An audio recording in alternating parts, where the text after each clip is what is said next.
Saya akan mengambil contoh agama dari suku Dayak yang berada di Kalimantan Barat.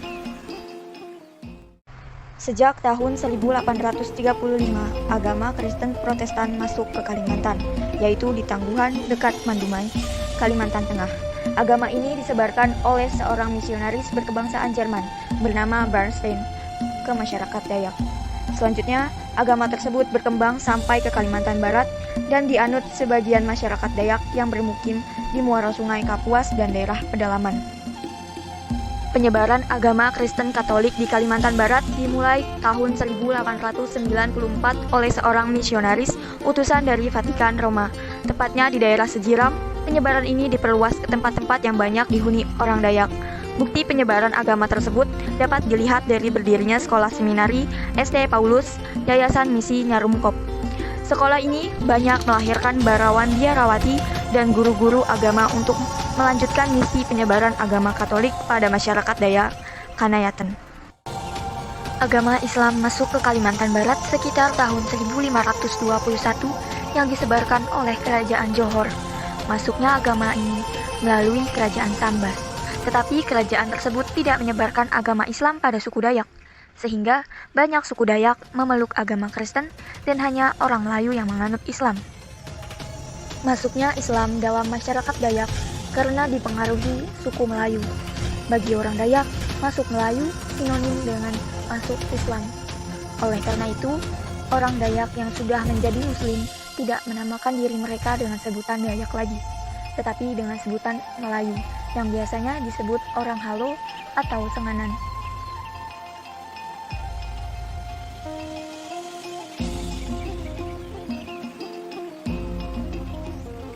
Selain ketiga agama tersebut, di Kalimantan Barat juga terdapat agama Buddha yang dianut oleh orang Cina. Masuknya agama ini dimulai pertengahan abad ke-18 tahun 1750. Waktu itu, Sultan Mempawah menerima suku bangsa Tionghoa atau sebutan untuk Cina dari Brunei untuk menggali emas dan menyebarkan agama Buddha. Sampai sekarang, agama Buddha masih dianut oleh orang-orang Cina yang berada di wilayah tersebut. Begitu juga dengan agama Hindu. Meskipun penganutnya sangat sedikit di kalangan orang Dayak, namun agama tersebut mempunyai kedekatan dengan sistem kepercayaan nenek moyang orang Dayak, yaitu Kaharingan, atau sering disebut Hindu Kaharingan. Selain dari agama yang diakui oleh pemerintah, ada pula agama dasar dari suku Dayak, yaitu Kaharingan. Kaharingan diperkenalkan langsung oleh Tecilik Tribut tahun 1944 yang saat itu ia menjabat sebagai Gubernur Sampit yang berkependudukan di Banjarmasin. Penduduk Dayak memiliki dasar kepercayaan Kaharingan. Istilah Kaharingan diambil dari kata Danum Kaharingan yang berarti air kehidupan. Orang Dayak percaya bahwa di dunia ini banyak terdapat roh-roh halus. Roh nenek moyang suku Dayak sangat berpengaruh pada kehidupan. Beberapa istilah seperti roh nenek moyang atau disebut liu, dunia roh atau disebut Ewuliu atau negara kaya raya, dewa tertinggi atau disebut Ranyi. Setelah itu saya akan menjelaskan beberapa upacara adat yang dilakukan oleh masyarakat suku Dayak. Upacara Nyagahatan atau upacara musim tanam dan panen. Dengan dipimpin seorang petugas adat yang menangani padi tuha tahut, upacara Nyagahatan diselenggarakan di satu tempat di dekat sawah atau panyugu, agar padi yang ditanam tumbuh subur. Ada beberapa tahap menanam padi sebelum upacara dilakukan, yakni ngerinteh jalai atau merintis jalan, nebaeh atau menebas, nebang atau menebang, nunu umai atau membakar lahan, menugal benih dan menanam bibit, mantun, padi atau menyiang, ngetau atau panen padi, dan pengemasan padi. Upacara Gawai Makai Tahun. Upacara ini merupakan bentuk syukur kepada Betara atau Tuhan atas rizki yang dilimpahkan serta untuk memohon berkah. Khusus bagi suku Dayak Iban yang ada di Kalimantan, Indonesia, dan Sarawak, Malaysia, Gawai atau Gawa merupakan prosesi adat yang dilaksanakan antara bulan Mei dan Juni. Sedangkan bagi Dayak Iban di Sarawak, Malaysia mempunyai penanggalan yang sudah tetap, yaitu 1 Juni. Sesaji, upacara pemberian nama bayi atau batalah.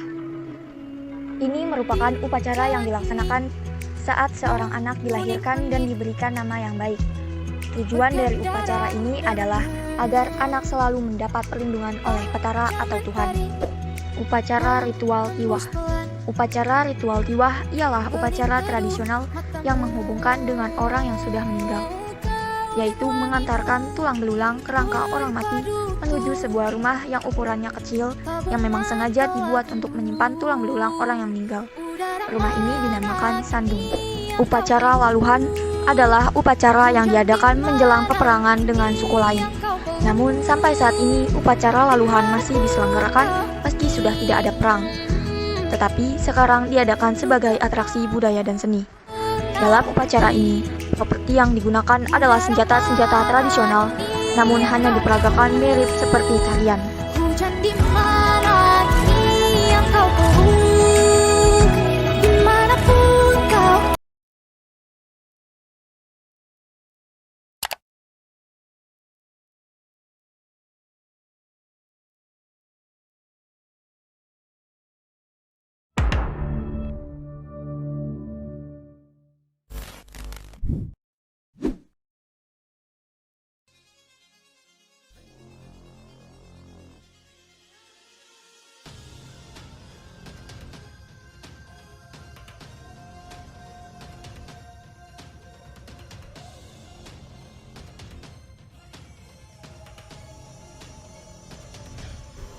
Bahasa suku Dayak. Suku Dayak berasal dari semua 5 provinsi di Pulau Kalimantan, yaitu Provinsi Kalimantan Barat, Kalimantan Tengah, Kalimantan Timur, dan Kalimantan Utara. Di antaranya adalah rumpun Barito Raya yang menggunakan 33 bahasa, termasuk 11 bahasa dari kelompok bahasa Madagaskar. Dayak Darat yang menggunakan 13 bahasa, termasuk bahasa Rejang di Bengkulu. Borneo Utara yang menggunakan 99 bahasa, termasuk bahasa Yakan di Filipina. Sulawesi Selatan yang menggunakan bahasa Taman dan bahasa Embaloh. Melaik yang menggunakan bahasa Melayu dan bahasa dasar bahasa Indonesia. Saya akan menyebutkan di antaranya nama bahasa daerah suku Dayak adalah Ampanang, Aoheng, Bahau, Bakati, Bekatirara, Bekatisara, Bakumpai, Banjar, Basap, Benyadu, Bidayu Biatah, Bidayu Bukar Sadong, Bolongan, Bukat, Bukitan, dan masih banyak lagi. Bahasa Dayak Ngaju adalah bahasa yang paling luas digunakan di Kalimantan Tengah, terutama di daerah Sungai Kahayan dan Kapuas.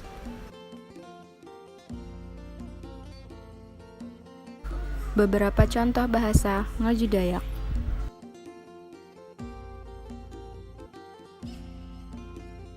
Hatue pria, bawi perempuan, itah kita, ikau kamu. Aku, saya, apui, api, atei, hati, apang, ayah. Batiruh, tidur, hatap atau sapau, atap, hunjan bahai, bahu, kuman, makan. Bakas, tua, balai, rambut, indu, ibu, huma, rumah. Dan inilah contoh publik Jokowi yang salam pembukanya menggunakan bahasa Dayak. Adel Katalino Bajuramin Kasaruga Pasengat Kajubata.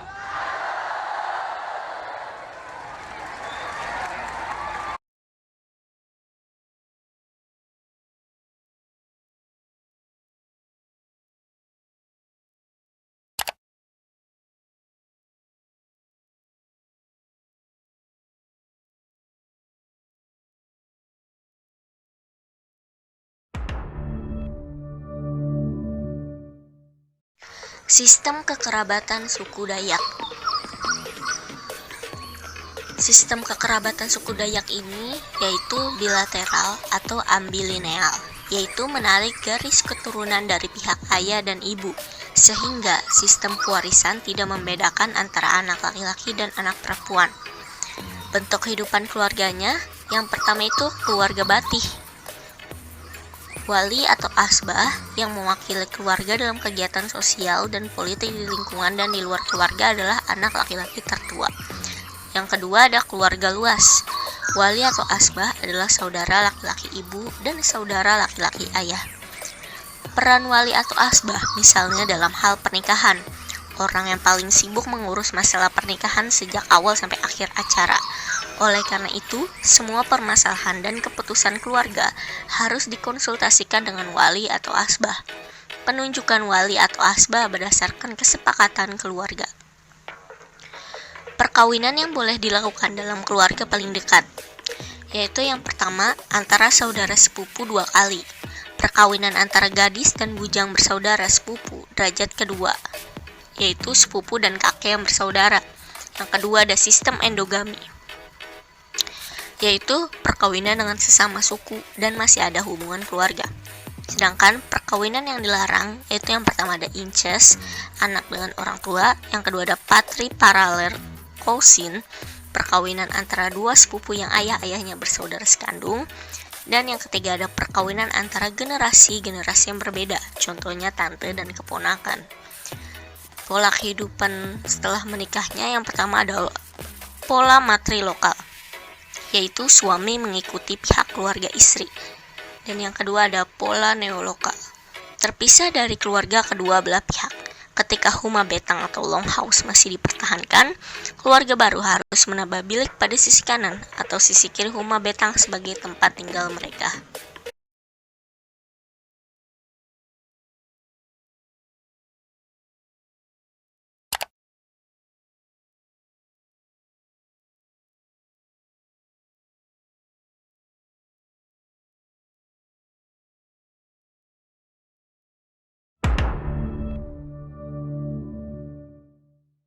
Lalu berikutnya ada sistem kesenian dari suku Dayak yang akan dijelaskan oleh Jihan Alfika. Seni tari Dayak adalah seni tari tambu dan bungai yang bertema kepahlawanan, serta tari balayan dadas bertema permohonan kesembuhan dari sakit, dan tari perang.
Ini merupakan contoh dari seorang anggota suku Dayak Kenyah melakukan tarian perang selama pertemuan antar kepala suku Dayak Kenyah di Kabupaten Malinau.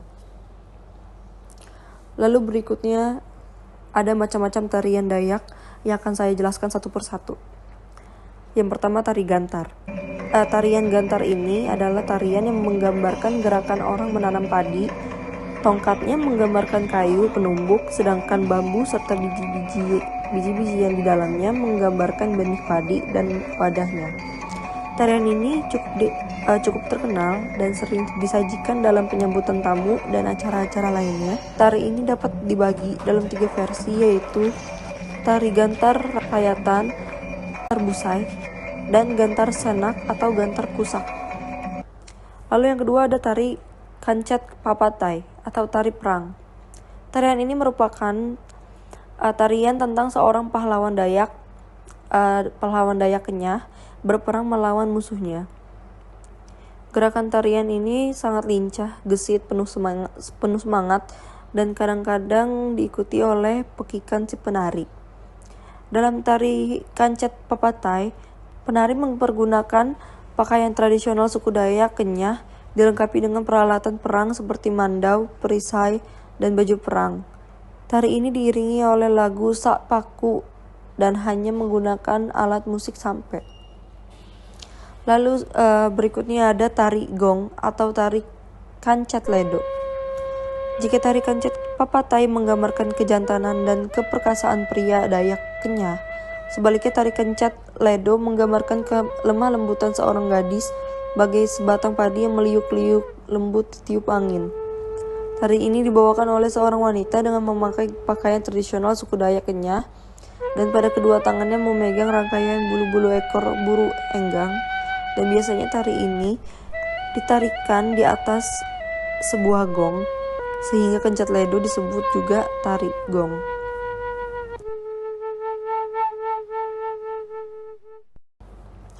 Lalu burung yang dimuliakan oleh suku Dayak Kenyah karena dianggap sebagai tanda keagungan dan kepahlawanan. Tari kencet laseng merupakan tarian tunggal wanita suku Dayak Kenyah yang sama gerak dan posisinya seperti tari kencet ledo. Namun si penari tidak mempergunakan gong dan bulu-bulu burung enggang, dan juga si penari banyak mempergunakan posisi merendah dan berjongkok atau duduk dengan lutut menyentuh lantai. Berikutnya ada tari leleng. Tarian ini menceritakan seorang gadis bernama Utan Along yang akan dikawinkan secara paksa oleh orang tuanya dengan pemuda yang tak dicintainya. Utan Along akhirnya melarikan diri ke dalam hutan. Nah, tarian gadis suku Dayak Kenyah ini ditarikan dengan diiringi nyanyian lagu leleng.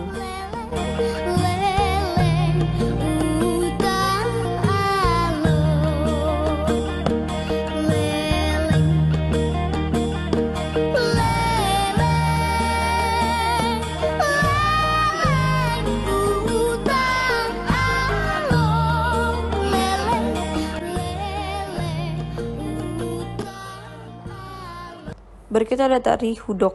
Tarian ini dilakukan dengan cara menggunakan topeng kayu yang menyerupai binatang buas serta menggunakan daun pisang atau daun kelapa sebagai penutup tubuh penari.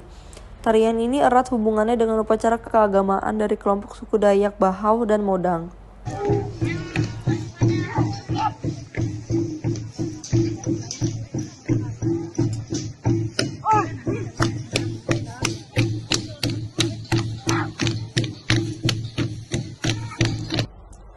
Berikutnya ada tari Belian Bawo.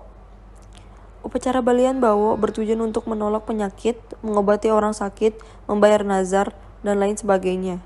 Setelah diubah menjadi tarian, tari ini sering disajikan pada acara-acara penerimaan tamu dan acara kesenian lainnya.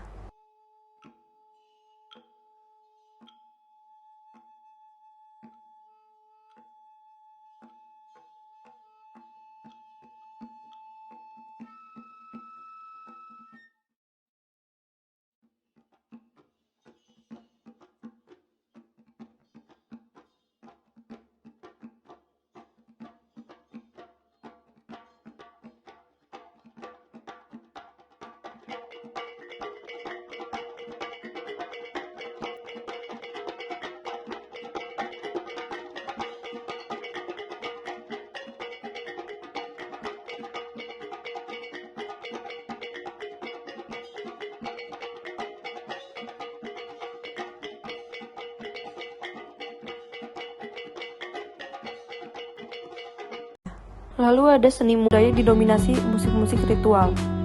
Musik itu merupakan alat berkomunikasi dan menyampaikan pesan kepada roh-roh. Beberapa jenis alat musik suku Dayak adalah prahi, gimar, jatung tutup, kadire, kelentangan, dan lain-lain. Berikut adalah beberapa kesenian musik suku Dayak. Yang pertama, ngendau adalah sendak gurau yang dilakukan biasanya dilakukan oleh para remaja baik laki-laki atau perempuan secara bersaut-sautan.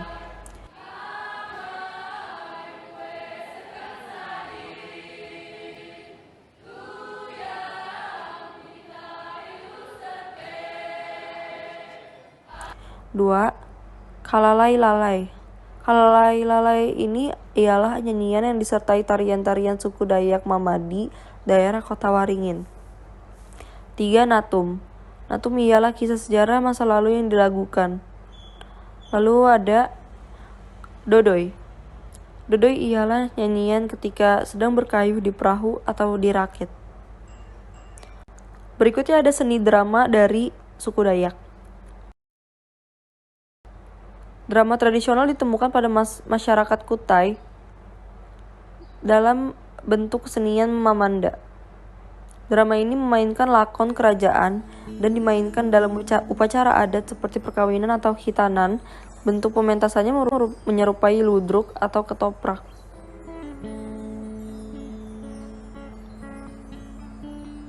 Seni rupa Dayak terlihat pada seni pahat dan patung yang didominasi motif-motif hias setempat yang banyak mengambil ciri alam dan roh dewa-dewa yang digunakan dalam upacara adat. Ada macam-macam patung dan ragam fungsi diantara sebagai berikut. Patung azimat yang dianggap berhasiat mengobati penyakit, patung kelengkapan upacara, patung belontang, semacam patung totem di masyarakat Indian. Selain itu, seni rupa Dayak juga terlihat pada seni kriya tradisionalnya seperti kelembit atau perisai, ulap doyo atau kain adat, anjat atau tas anyaman, bening aban atau kain gendongan, seraong atau topi, dan lain-lain.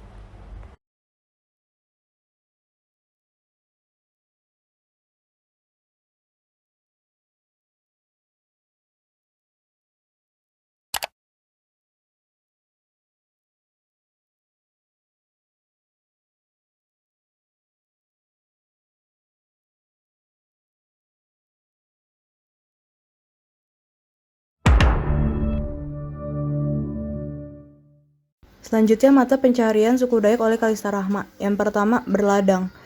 Kalimantan memiliki landasan tanah yang terdiri dari karang padas dan lapisan tanah humus yang tipis, sedangkan daratannya berupa hutan. Dengan penduduk yang tidak begitu padat, berladang menjadi salah satu pilihan mata pencaharian masyarakat suku Dayak. Pekerjaan ini membutuhkan banyak tenaga sehingga pekerjaannya dilakukan oleh kelompok. Yang kedua, berburu hewan darat. Kegiatan ini biasanya dilakukan setelah masa tanam, yakni saat menunggu panen dari kebun mereka. Mata pencarian suku Dayak pedalaman ini biasanya berburu di hutan. Hewan yang sering mereka tangkap menjadi makanan sehari-hari adalah babi hutan atau unggas atau lain-lainnya. Dengan masuknya pendidikan formal di kalangan suku Dayak, banyak dari mereka yang meninggalkan pola berburu menjadi pola beternak. Umumnya hewan yang mereka ternak adalah babi, karena babi adalah bahan makanan dan juga merupakan binatang yang sering digunakan dalam upacara adat tradisional suku Dayak. Selanjutnya, berburu ikan. Alasan dan tujuan penangkapan ikan adalah ikan yang telah didapatkan dari berburu akan dijadikan makanan dan juga diawetkan agar rasa daging ikan tidak berubah. Cara penangkapan ikan pada zaman lokal tidak merusak, malahan bersahabat dengan lingkungan. Contohnya menangkap ikan di sungai dengan cara memancing.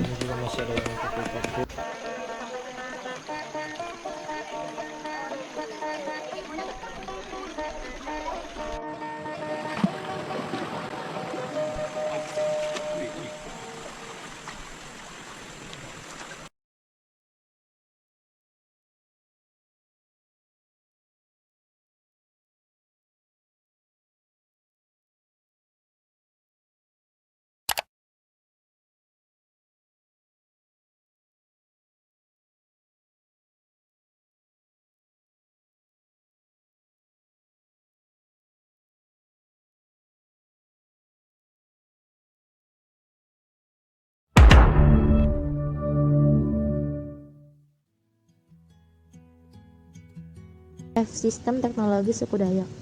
Dalam kehidupan sehari-hari, orang suku Dayak sudah menggunakan alat-alat yang sudah sedikit maju berkembang.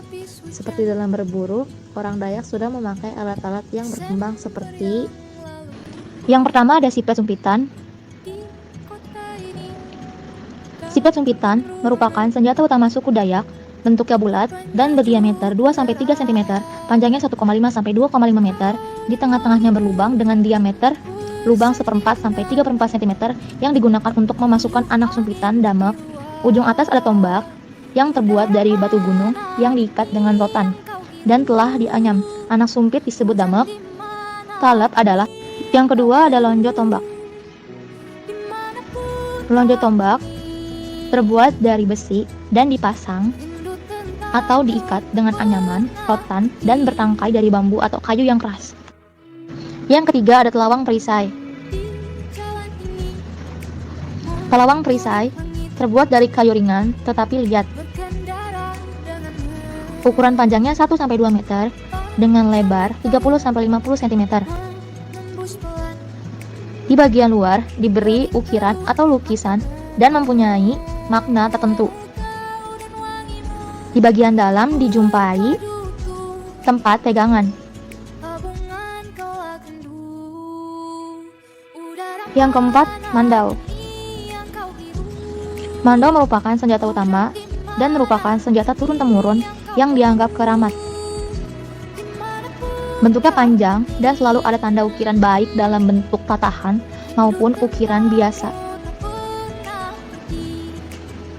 Mandau terbuat dari batu gunung, ditatah, diukir dengan emas, perak, tembaga, dan dihiasi dengan bulu burung atau rambut manusia.